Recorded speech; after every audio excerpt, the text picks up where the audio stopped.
العظیم وصدق رسولہ النبی الامین الکریم۔ بارگاہ رسالت میں حسب دستور درود پاک پیش کر لیں اور پڑھیں اللہم صلی علی سیدنا و مولانا و محمد بارک وسلم صلو علیہ صلاۃ و سلام علیک یا رسول اللہ صلاۃ و سلام علیک یا حبیب اللہ۔ ایک مرتبہ اور محبت سے جی لگا کر بآواز بلند درود پاک پیش کر لیں۔ صلی اللہ علی نبی الامی وآلہ صلی اللہ علیہ وسلم صلاۃ و سلام علیک یا رسول اللہ صلاۃ و سلام علیک یا حبیب اللہ۔ آج میری تقریر کا عنوان ہے مسلمانوں میں صلح کرانا۔ جب دو مسلمان بھائیوں میں اختلاف ہو جائے، جھگڑا ہو جائے، نا اتفاقی ہو جائے تو اس وقت صلح کرانا چاہیے، اور صلح کرانا یہ پیارے آقا صلی اللہ علیہ وسلم کی پیاری سنت ہے۔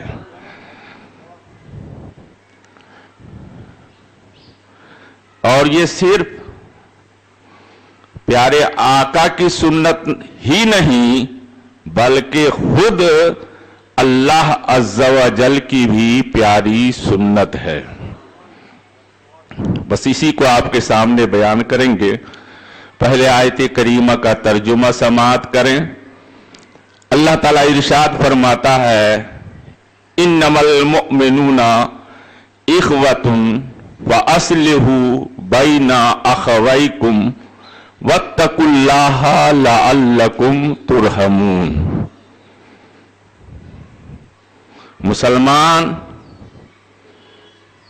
مسلمان بھائی ہیں،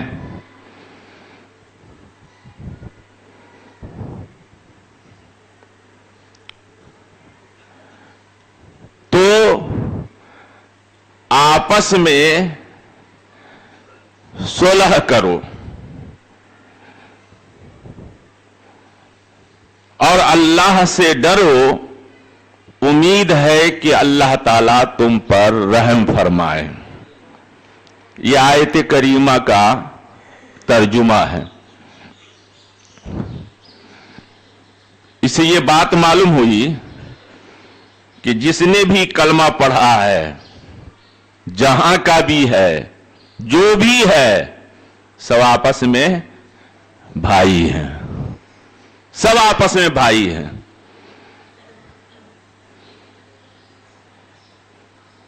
رشتے جو ہیں نا، ایک رشتہ ہے خونی جو خون سے قائم ہے، باپ بیٹے کا رشتہ، ماں بیٹے کا رشتہ، بھائی بھائی کا رشتہ، بھائی بہن کا رشتہ، یہ ہے خونی رشتہ۔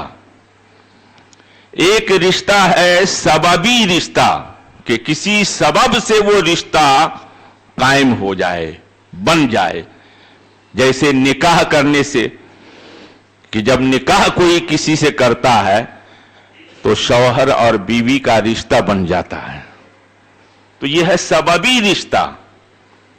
ایک ہے ایمانی رشتہ، اور ایمانی رشتہ یہ ہے کہ آپ نے کلمہ پڑھا، نبی کی غلامی اختیار کی، اور کسی نے بھی کلمہ پڑھا، نبی کی غلامی اختیار کر لی، تو یہ ہے ایمانی رشتہ، ایمان کا، ایمانی رشتے کا بھائی۔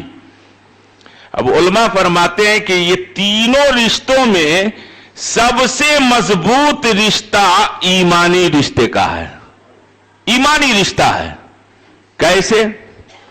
نکاح کا رشتہ تو اتنا کمزور ہے کہ 1 منٹ میں 1 سیکنڈ میں ٹوٹ جاتا ہے۔ نکاح کا رشتہ اتنا کمزور ہے کہ 1 سیکنڈ میں یہ ٹوٹ جاتا ہے۔ خونی رشتہ ہے، جب تک زندہ ہیں تو خونی رشتہ قائم ہے، باقی ہے. باپ بیٹے کا رشتہ ہے، بھائی بھائی کا رشتہ ہے، یہ خونی رشتہ ہے. جب تک زندہ ہیں یہ رشتے قائم ہیں، اور جب موت آ گئی ٹوٹ گئے، منقطع ہو گئے. اور ایک ہے ایمانی رشتہ، کہ ایمانی رشتہ جب قائم ہو گیا ہے تو یہ رشتہ نہ زندگی میں ٹوٹتا ہے نہ مرنے کے بعد ٹوٹتا ہے. یہ رشتہ ایسا رشتہ ہے کہ دنیا میں بھی قائم، مرنے کے بعد بھی باقی، حتیٰ کہ جنت میں بھی ساتھ رہتا ہے. ایمانی رشتہ یہ ایسا رشتہ ہے. اس لیے سرکار نے فرمایا کہ ایمان والوں کو دوست بناؤ، ایمان والوں کو اپنا بھائی بناؤ، ساتھی بناؤ، کہ ایمان والے تمہیں اپنے ساتھ جنت میں لے جائیں گے. یہ سب رشتوں سے بھاری رشتہ ہے ایمان کا رشتہ. تو اس میں کہا گیا انما المؤمنون اخوۃ واصلحوا بین اخویکم. مومن بھائی ہے. تو پتہ چلا کہ ایمان والے کے لیے یہ ایمانی رشتے کا بھائی ہے، اور یہ ایسا رشتہ ہے جو کسی کے توڑنے سے نہیں ٹوٹتا، اور جب تک ایمان ہے وہ دنیا میں بھی باقی ہے، قبر میں بھی باقی رہے گا، اور حشر میں بھی باقی رہے گا، جنت میں بھی باقی رہے گا. تو ایمانی رشتہ تینوں رشتوں میں سب سے اہم رشتہ ہے، سب سے مضبوط رشتہ ہے، پائیدار رشتہ ہے. اور کہا گیا کہ فاصلحوا بین اخویکم، اگر اختلاف ہو جائے بھائیوں میں تو آپس میں صلح کرا دو، صلح کرا دو. واتقوا اللہ، اور اللہ سے ڈرو کہ اللہ تعالیٰ تم پر رحم فرمائے. یہ کیوں کہا اللہ تعالیٰ نے کہ اللہ سے ڈرو؟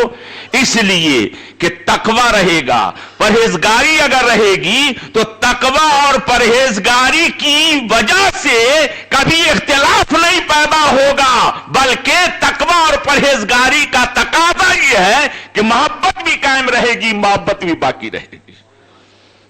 اس لیے تقوی پرہیزگاری کا حکم دیا کہ تقوی پرہیزگاری کو اپنا لوگے تو یہ رشتہ ہمیشہ کے لیے مضبوط رہے گا، آپس میں محبت مودت رہے گی، اور اس کا یہ صلہ ملے گا کہ اللہ تعالیٰ تم پر رحم بھی فرمائے گا، تم پر رحمتیں بھی نازل فرمائے گا. یہ تو ترجمہ اور تشریح.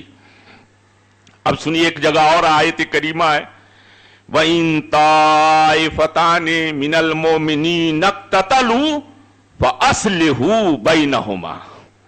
سورہ حجرات 26ویں پارے میں ہیں.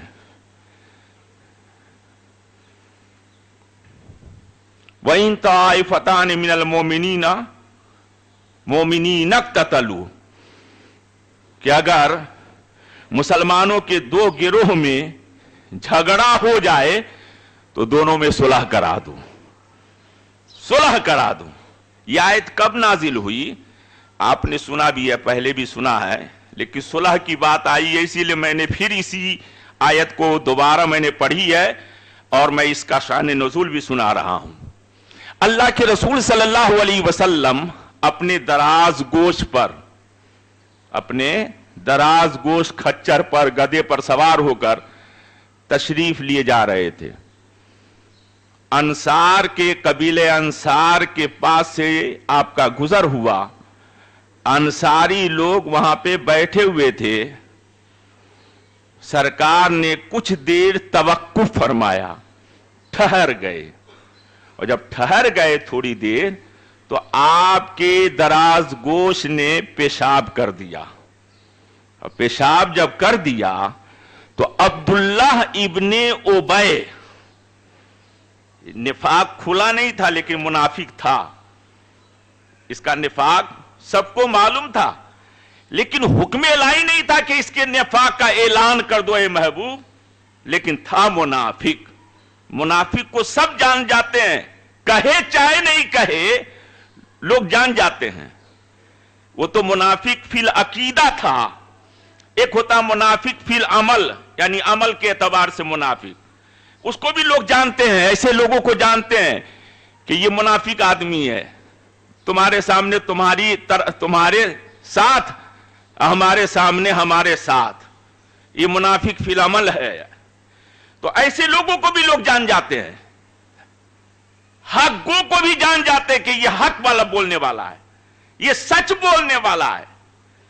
चाहे सच्चे आदमी को हम कितनी उसकी बुराई बयान करें, अरे ये दिल तोड़ देता है, ये ऐसा बोलता है कि लोगों का दिल जख्मी कर देता है, लेकिन पीठ पीछे वो कहेगा कि ये हक बोलने वाला है, ये सच बोलने वाला है, ये हक बात मुंह पर कह देता है, वो भी कहेगा, उसका दिल भी कहेगा, और हर आदमी हक गो को हक गो ही कहेगा।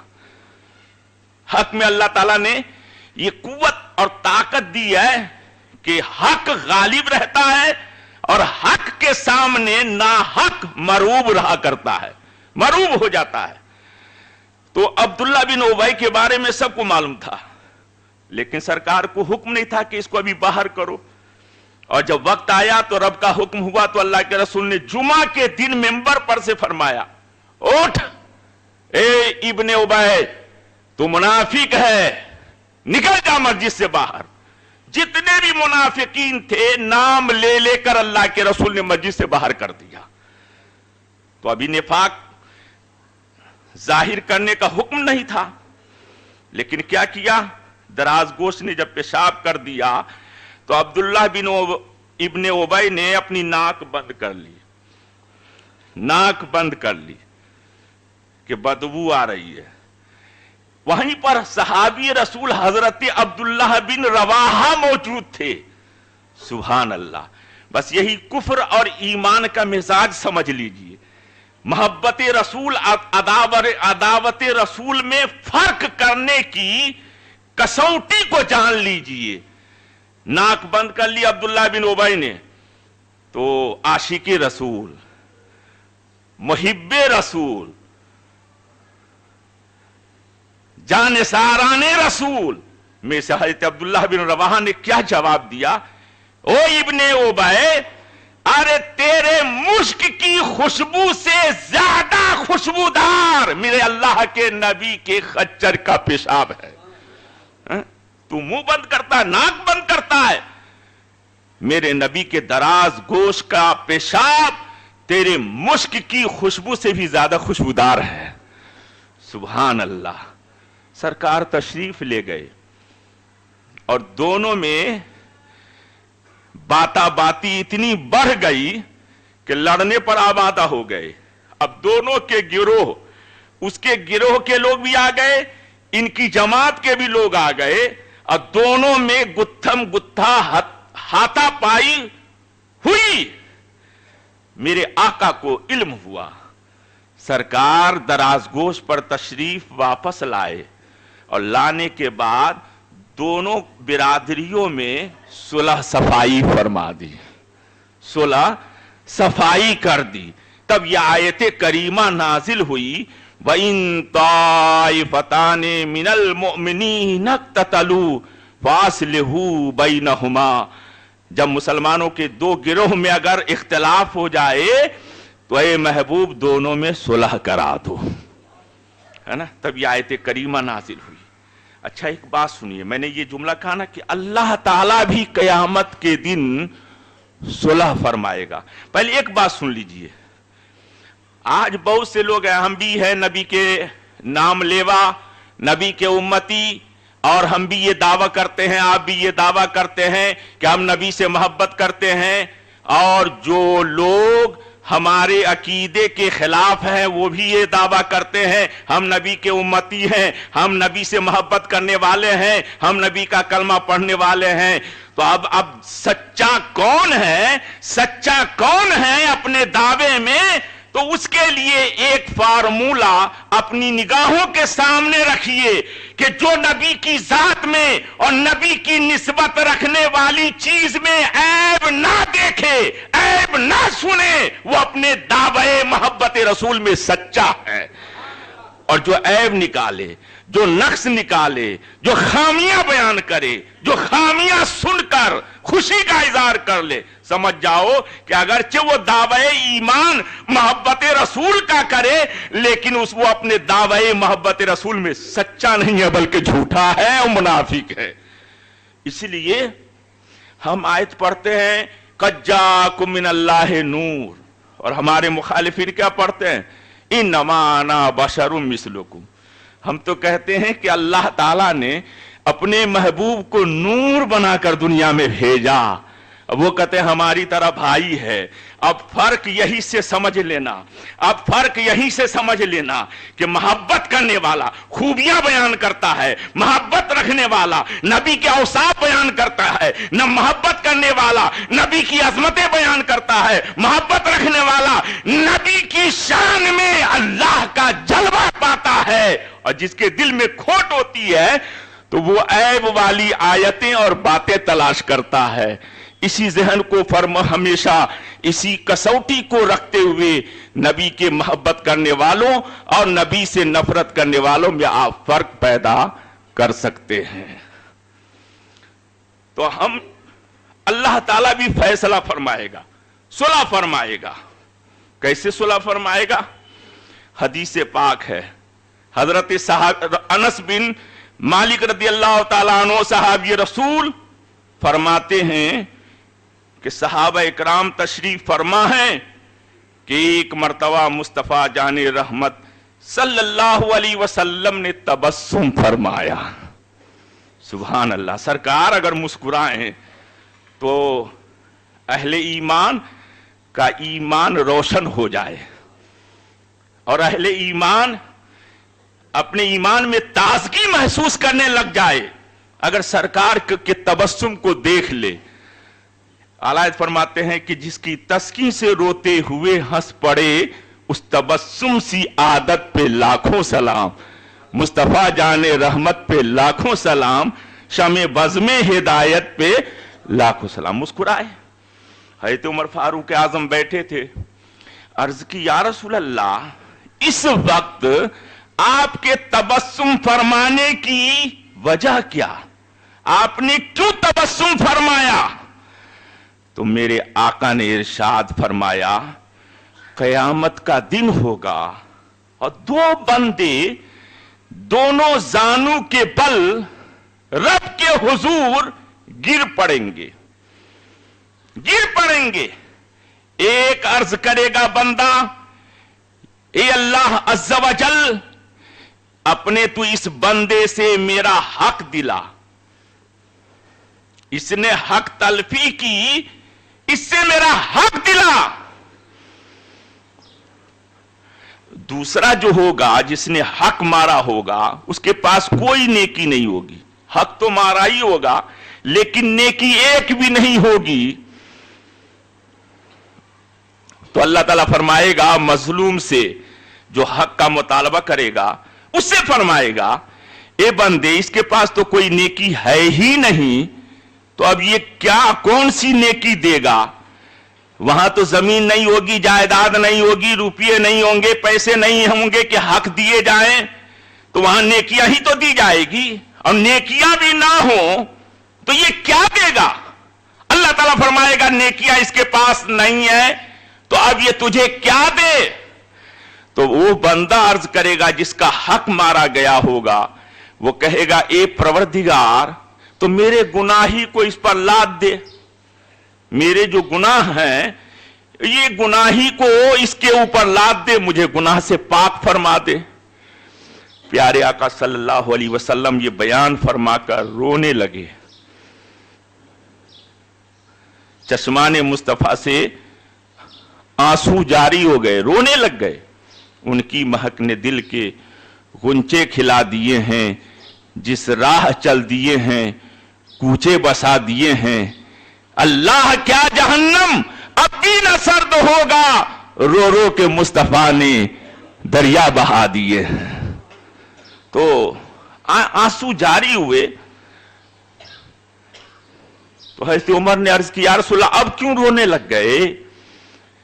پیارے آقا نے فرمایا کتنا وہ دن سخت ہوگا, कितना वो दिन अजीम होगा कि वहां हर एक को हक जिसने दबाया होगा उसे बदला देना पड़ेगा।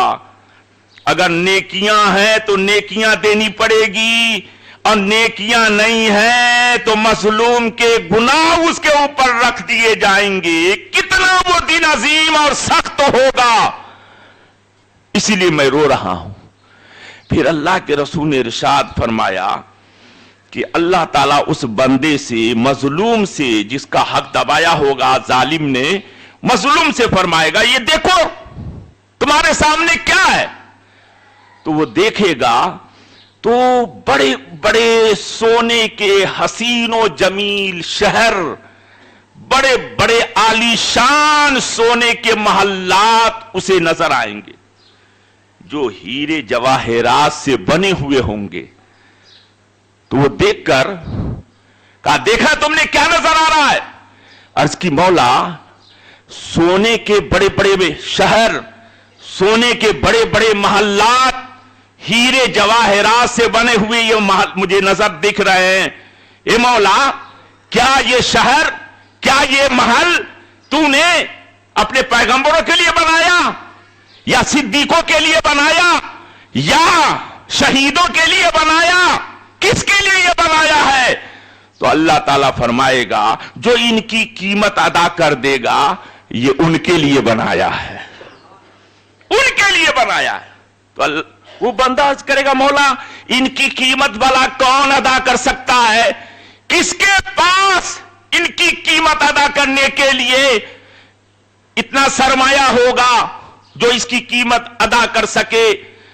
तो अल्लाह ताला फरमाएगा तू अदा कर सकता है, तू अदा कर सकता है। तो वो बंदा अर्ज करेगा मौला मैं कैसे अदा कर सकता हूं, मेरे पास कुछ नहीं। तो अल्लाह ताला फरमाएगा तू अपने इस भाई को माफ कर दे, ये माफी कर देना, यही इन महल्लात की कीमत हो जाएगी। सुभान अल्लाह। वो बंदा अर्ज करेगा ए पाक परवरदिगार, ए अल्लाह अज़्ज़ व जल, मैं गवाह बनाकर ये कहता हूं कि मैंने तमाम हुकूक जो मेरे इसके जिम्मे आते थे मैंने माफ किया, मैंने माफ किया। अल्लाह ताला फरमाएगा ए माफ करने मेरे वाले बंदे, अब तू इसका भी हाथ पकड़ ले और दोनों मेरी रहमत से जन्नत में चला जा।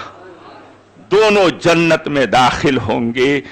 प्यारे आका सल्लल्लाहु अलैहि वसल्लम इरशाद फरमाते हैं ए मुसलमानों तुम भी मुसलमानों में सुलह कराओ कि ये सुलह कराना सुन्नते इलाहिया है, और सुलह कराओगे तो सुलह कराने की बरकत से अल्लाह ताला तुम्हें अपनी रहमत से जन्नत अता फरमाएगा।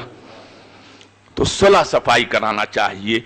जब भाइयों में झगड़ा हो जाए तो सुलह कराइए, बिरादरी में इख्तिलाफ हो जाए तो सुलह करवाइए, रिश्तेदारों में इख्तिलाफ हो जाए तो सुलह करवाइए। कि सुलह करवाना ये बहुत बड़े सवाब का काम है। अल्लाह ताला इसीलिए ऐसे हर उस काम से अल्लाह और अल्लाह के रसूल ने मना फरमाया है जिससे नफरत हो, जिससे इख्तिलाफ हो, और हर उस काम को करने का हुक्म दिया है जिससे आपस में मोहब्बत हो, इत्तेफाक हो। अब जरा सुनिए, प्यारे आका सल्लल्लाहु अलैहि वसल्लम इरशाद फरमाते हैं कि 3 खसलतें जिनमें होंगी उनका हिसाब निहायत ही आसान होगा अल्लाह ताला के यहां, और अल्लाह ताला अपनी रहमत से उसे जन्नत में दाखिल फरमाएगा। साहबा ने अर्ज किया रसूलल्लाह वो कौन 3 खसलतें? तो अल्लाह के रसूल सल्लल्लाहु अलैहि वसल्लम ने इरशाद फरमाया जो तुम्हें महरूम करे तुम उससे दो, जो तुमसे तोड़े तुम उससे जोड़ो, और जो तुम पर जुल्म करे तुम उससे माफ कर दो। कयामत के दिन ये 3 खसलतें जिनमें होंगी उनका हिसाब निहायत ही आसान तरीके से होगा। आज हम लोग बदला ढूंढते हैं, बदला। आपने हमारे साथ हमारी दावत की तो हम भी कोशिश करते हैं कि आपकी हम दावत करते हैं। ये कमाल नहीं है, ये कमाल नहीं है। अरे जो आपको कभी याद ना करे आप उसको याद कर लीजिए, ये ईमान का आला दर्जा है। आपको जो इस मोहब्बत करे आप उससे मोहब्बत कर लीजिए, तो ये तो बदला हुआ, लेन देन वाला हुआ। लेकिन नहीं, ईमान का आला दर्जा ये है, आला मकाम ये है कि जो तोड़े उससे जोड़ लीजिए, उसे जोड़िए, जो ना दे उसको दीजिए, और जो मारे जुल्म करे माफ कर दीजिए। खुदा की कसम क़यामत के दिन अल्लाह ताला आपका हिसाब आसान तरीके से ले लेगा, आसान तरीके से ले लेगा। सरकार फरमाते हैं कि क़यामत के दिन एक मुनादी निदा करेगा, खड़े हो जाओ, जिसका सवाब अल्लाह के जिम्मे करब पर है, खड़े हो जाओ। कोई नहीं खड़ा होगा। फिर निदा दी जाएगी कि जिसका हिसाब सवाब अल्लाह के जिम्मे करम पर है वो खड़े हो जाए, कोई नहीं खड़ा होगा। साहबा ने अर्ज किया, या रसूल अल्लाह, किसका मतलब सवाब अल्लाह के जिम्मे करम पर होगा? सुभान अल्लाह। तो प्यारे आका सल्लल्लाहु अलैहि वसल्लम ने इरशाद फरमाया, लोगों को जिसने माफ कर दिया, लोगों को जिसने माफ कर दिया, उनका सवाब क़यामत के दिन अल्लाह के जिम्मे करम पर होगा। फिर ये आवाज सुनकर फिर तीसरी मर्तबा निदा दी जाएगी, जिसका सवाब अल्लाह के जिम्मे करम पर है, खड़े हो जाए। तो इतने हजार लोग खड़े होंगे और बेहिसाब जन्नत में दाखिल होंगे। तो अगर कोई किसी का हक दबाया है तो हक लेके क्या करेगा? अमीर हो जाएगा, बादशाह बन जाएगा? या जिसका लिया है तो क्या वो गरीब हो जाएगा? नहीं, नहीं, किसी का हक दबाने से कोई अमीर नहीं हुआ है और न होगा, और न किसी का हक दबाने और लेने से वो गरीब हुआ है और न होगा। लेकिन हिसाब तो देना पड़ेगा और सजा तो भुगतना पड़ेगा।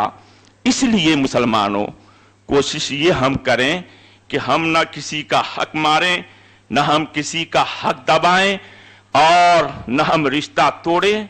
और एक बात याद रखिए, जब कोई किसी के लिए फैसला कराने के लिए आए तो पक्षपात मत देखिए।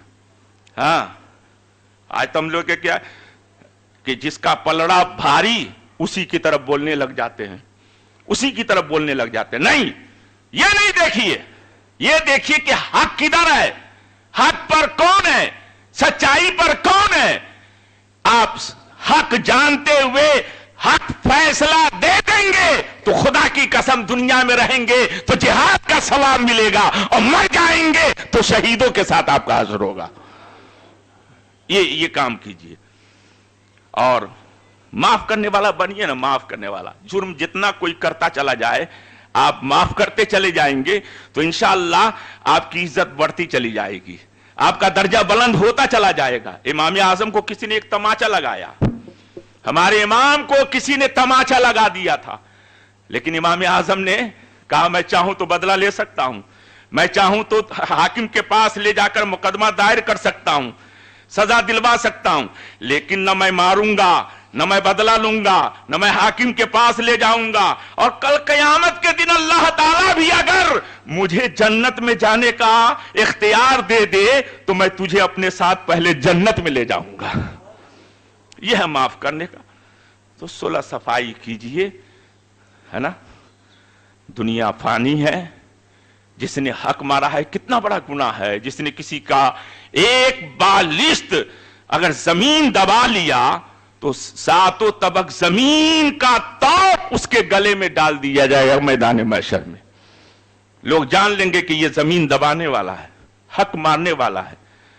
तो अल्लाह से डरिए, एक दूसरे के हुकूक को अदा कीजिए। इख्तिलाफ चाहे भाइयों में हो जाए, रिश्तेदारों में हो जाए, सुलह सफाई कीजिए कि मोहब्बत में रहमत नाजिल होती है, बरकत होती है। मैं कभी कभी महफिल में कहा करता हूं कि जिस घर में झगड़ा होता रहता है, गाली गुलूज होती रहती है, गुस्सा गुस्सी करते रहते हैं, उस घर की बरकतें चली जाती है। और जिस घर में मोहब्बत का माहौल होता है, खुदा की कसम उस घर में बहुत सारी बरकतें होती है। अल्लाह ताला हम सबको एक और नेक बनाए।